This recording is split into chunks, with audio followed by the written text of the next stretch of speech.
added. Ghosts aren't real. I squinted. How do you know? Because Grady trailed off, looking over his shoulder as the flames of the fireplace collapsed, leaving the room lit by slivers of moonlight.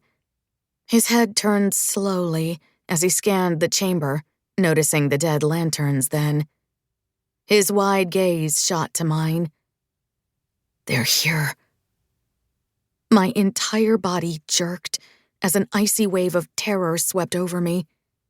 They're here could mean only one thing. The Highborn. The scions of the gods looked like us. Well, most of them did. But those who ruled the kingdom of Calem weren't like us lowborn. They weren't mortal at all. And they had no reason to be here.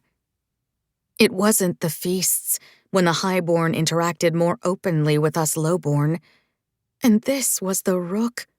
We weren't in the pretty places with things and people of value. There was no pleasure in anything to be found here for them to feed upon. Why are they here?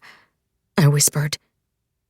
Grady's hand clamped down on my arm, the chill of his fingers bleeding through my sweater. I don't know, Liz. Will they hurt us? They have no reason to. We haven't done a thing wrong. He pulled us down so that our heads shared the same flat pillow. Just close your eyes and pretend to be asleep. They'll leave us be. I did what Grady said, like I'd done ever since he'd stopped shooing me away from him, but I couldn't stay silent. I couldn't stop the fear from building on top of itself, making me think the worst. What if they are here for me? He tucked my head under his. Why would they be? My lips quivered. Because I'm not like you. You got no good reason to worry about that, he assured me, voice low so the others couldn't hear us. They aren't going to care about that. But how could he be sure? Other people cared.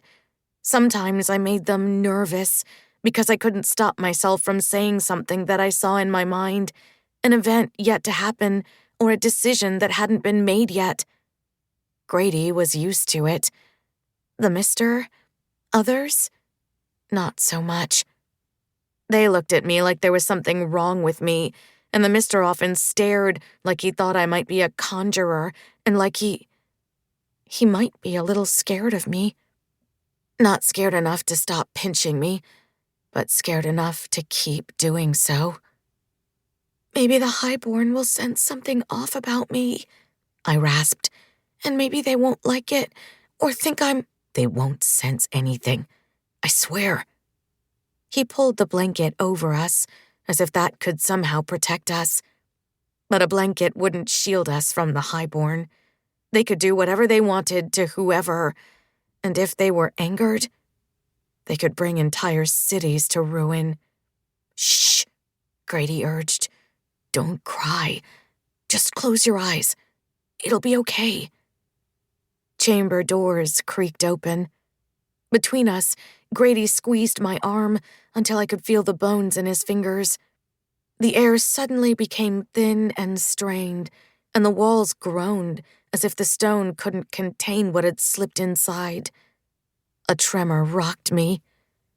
I felt as sick as I had the last time the prioress had taken my hand, like she'd often done, without any concern for what I might see or know. But that day had been different.